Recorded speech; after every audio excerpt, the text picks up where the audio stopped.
It's Sarah here again from SH Millinery with a new series of videos which are questions and answers.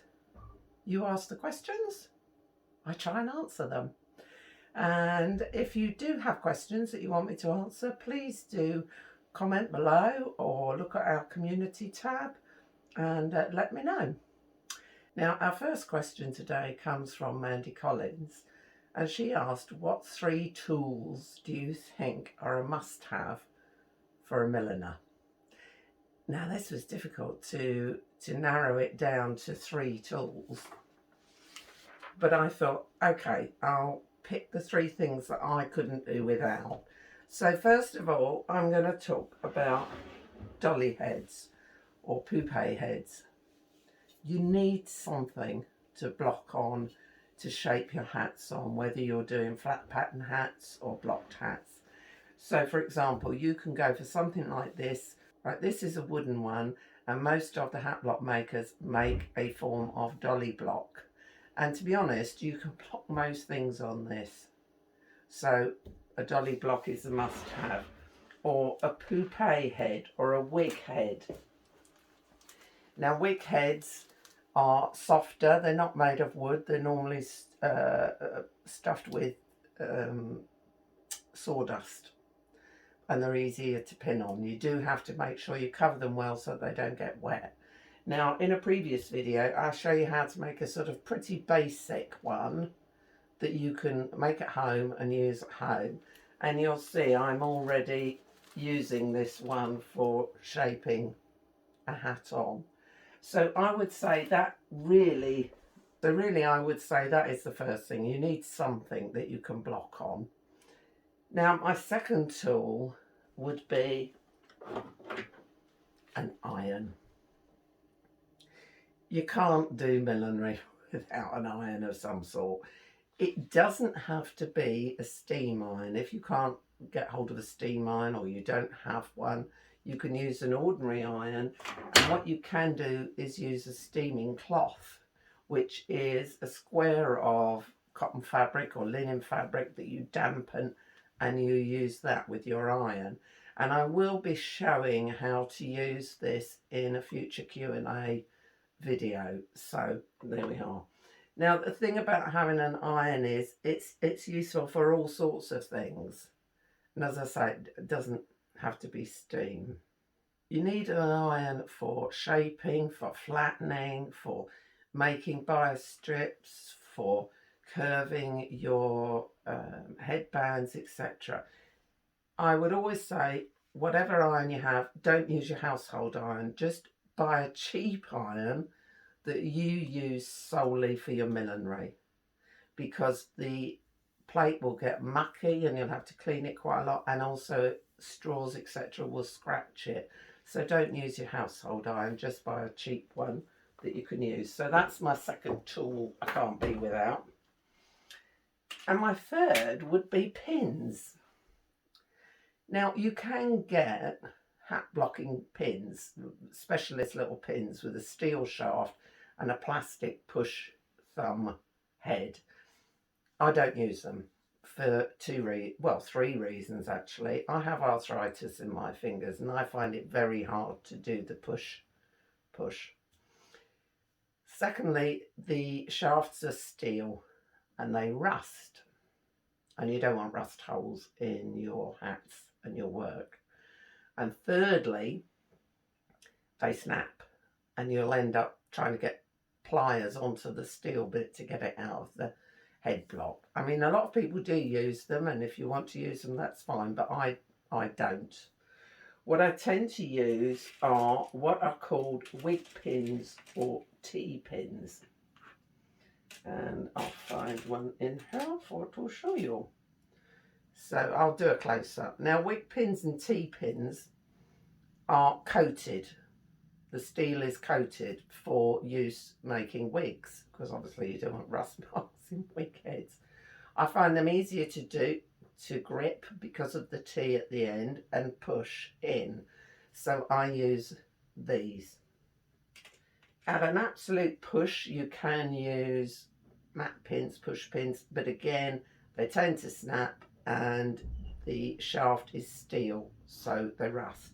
Now I would say about T-pins, eventually the coating wears off and they will start to rust on the ends. If that's the case, get rid of them, get some new ones. Your other thing is bridle and lace pins, because again the steel has been coated so that it won't leave rust marks in beautiful bridle and lace. And of course that's ideal for us as well. So these are ordinary sort of dressmakers bridle and lace pins. Not great for using on a wooden block, but you can use them on something like a poupée head, or you know, this homemade jobby, and also just for general pinning things together. So bridle and lace pins. So that would be my last thing that I couldn't do without. Now I did think it's very hard to do just 3, but if you haven't got those 3, you won't get very far. I mean, I could have gone on about sewing machines and all sorts, but there you are. We're going to get on to the second question now, which is from Uchenna Kalu, and she asked, how do you become a successful milliner? And again, this is a difficult one, because if you've only ever made one hat, but you absolutely love it, then it's successful. But I believe probably what she was talking about was being a successful milliner in a business sense. And again, that's a difficult one. But I'll try and give you some tips and hints that I hope are helpful. To be a milliner, you need to practice, practice, practice and experiment. And you need to make the best that you can possibly make, because other people are going to be wearing it and you want good reviews and good customer feedback. So it's got to be the best you can make, which sometimes does mean making something, pulling it apart, remaking it, remodeling it until you get the end result that you're happy with and your customer will be happy with. So really my best advice there is to just keep working and practicing at it. Keep looking around for inspiration wherever you see it. Newspapers, magazines, videos, out in the street. You need to have inspiration, and you do need to have a good idea of colour, the colour wheel, and how to pull things together, and also a good idea of what suits people, because sometimes customers come to you with an idea and you think, well, it's not really going to suit them, so you have to help them make a good choice.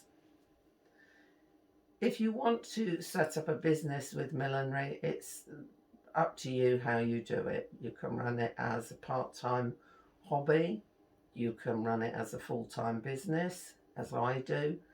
You can go that end step and open your own bricks and mortar shop, which I would never do because I don't want to work 9 to 5 every day in a shop.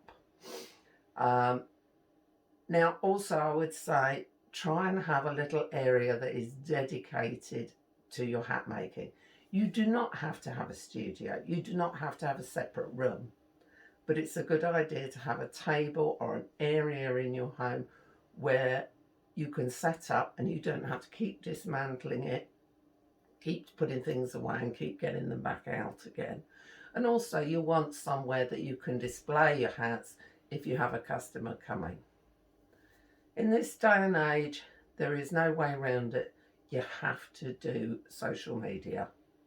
If you want to sell, you've got to be, not necessarily on YouTube, but you've got to be on Instagram, on TikTok, on Facebook and all those types of things. You've got to be promoting yourself all the time.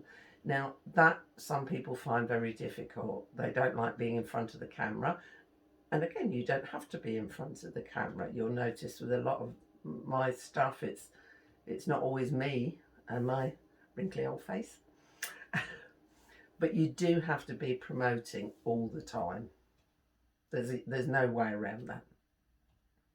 Especially in this day and age where there aren't a lot of bricks and mortar hat shops, you want people to be able to come to you. You need a Google My Business page. You need to set up a name for your business which is memorable.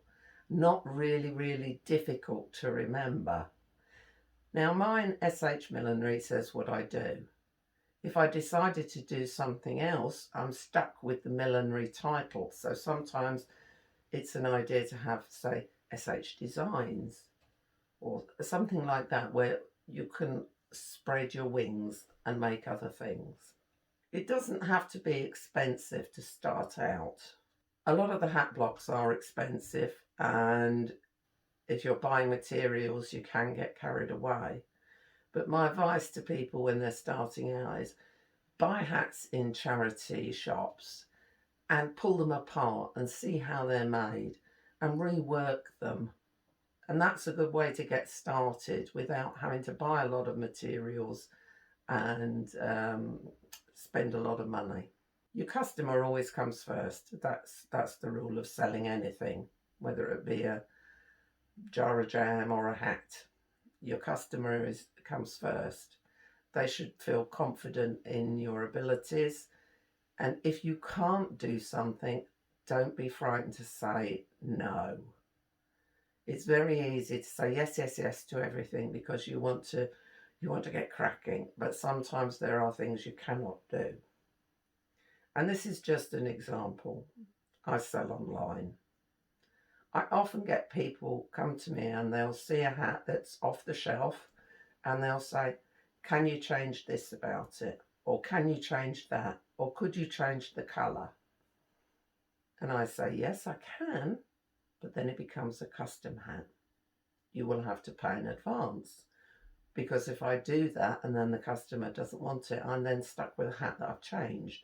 So there's things like that. You've got to be thinking all the time, can I do that? Is it within my scope? Sometimes people come with such a fantastical idea for a hat, you think, I'm not sure I can make it. If you think you can't, say, I'm sorry, I can't do that at present. Hat making is a wonderful hobby and business, and I love it.